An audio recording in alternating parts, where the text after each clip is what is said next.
Hi there, I'm Tim Clark reporting from E3 in Los Angeles, and I'm joined by Nintendo gamers Matthew Castle. Hello, Tim. We've just been over to Koreatown's finest internet cafe to check out Satoru Iwata's big reveal, or pre-press conference reveal. And the job, Matthew, seemed fundamentally to me to kind of explain what the hardware is, show the kind of core functionality in terms of what it does, because last year it was a complete farrago. Everyone seemed quite unsure as to what they were being shown. I mean, for half of it, I thought I was being shown an SD controller, but we have a reasonable understanding of what Wii U is now, but I guess this was a job that still needed doing.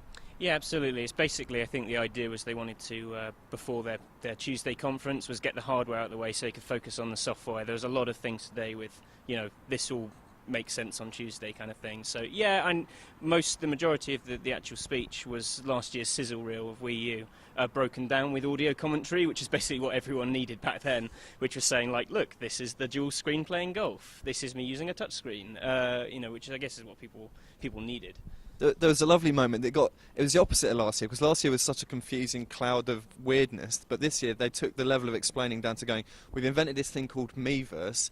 It's both me and universe, and that's how it's become. Like that was the level of nuts and bolts they were going into. But so what did you make? Because there was news nuggets in there, and one of which was this the Pro controller, or more commonly, as I imagine, it will be known as the Xbox 360 controller. Yeah, and they've basically, with the tablet itself first, or as they're now calling it, the Wii U gamepad, they've moulded it to be a little bit more like a controller. On the back, it's a bit more obvious kind of grips. It had this shelf last year, but now it's got grips.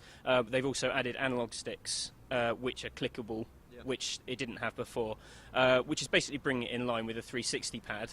And then they showed the Wii U kind of new classic controller, which is a 360 pad. So, the idea being that you can just play, and the games that will work well on PlayStation 3 and 360 can translate very easily to Wii U. Yeah, I mean, you still didn't get much of a sense of, there's been much talk about kind of how powerful it will actually be, and because they weren't showing the software yet, hard to tell, I guess, but just from the pad alone, it's obvious the methodology is to make it so that games can be easily ported. But in terms of other stuff that was interesting, what really stood out for you? Was it Miiverse? Yeah, it was the Miiverse. I thought it was interesting that they finally said the Wii U tablet is a universal TV remote, which they hadn't said before, so it really will be the one remote to kind of rule them all, which is kind of what we needed. Does that mean you'll have to throw it into a volcano after you've had it for 3 years? Yeah, maybe that's when you can't get past that final boss and, chuck it in. I guess the big thing was Miiverse, which is their new sort of home hub system / online social element. Which in typical... Nintendo do online and social really well, so that should be fine, right?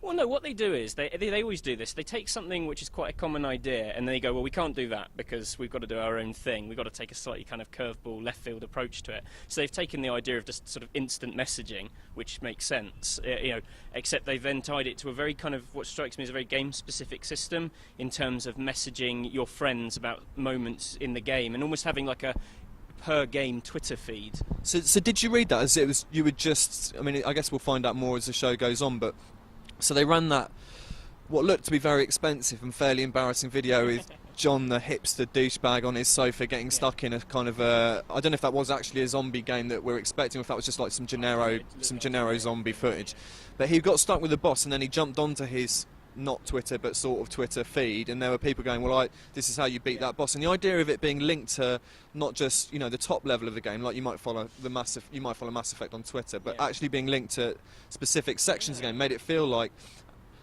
and certainly with also how they had the stuff popping into games later at key points. That seemed really interesting to me, because people love Dark Souls, and Dark Souls has a similar kind of ambient social messaging. That was that sort of revolutionary thing. Everyone says with Dark Souls that it's the kind of game which brought Twitter into it in terms of it made it a community experience. The idea being that even in a single-player game, you're playing together, which was Iwata's message throughout that.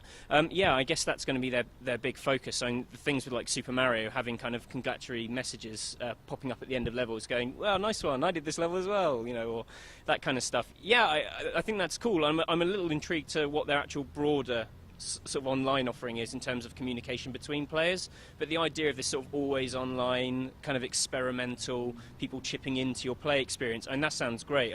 We'll have to see who's using it and how they're using it. I know last year Ghost Recon guys, for example, Ghost Recon Online talked about a very similar thing for their game, so I guess that's what they were talking about there. They called it the Ghost feed back then. But yeah, the idea of that functionality built into every single Wii U game, whether or not people want it or want to use it, and that's cool. Like, personally, I mean, I thought the whole thing actually was, what ideas there were really interesting. I thought it's kicked the whole of E3 week off to a really good start. Like, E3 is always best when there's new hardware, and the social stuff.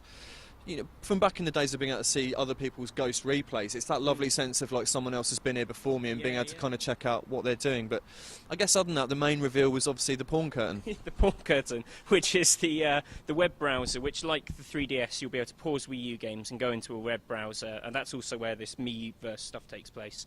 But part of the fun is that you can either browse it on the tablet and also have it on the screen at the same time, or you can browse it on the tablet and draw a curtain across it on screen, and then surprise family members with images.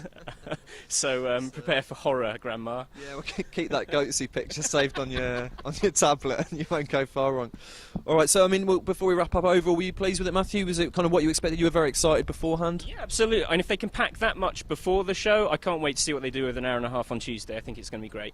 Me too, and we'll be back after that to see how excited Matthew is then. Cheers all.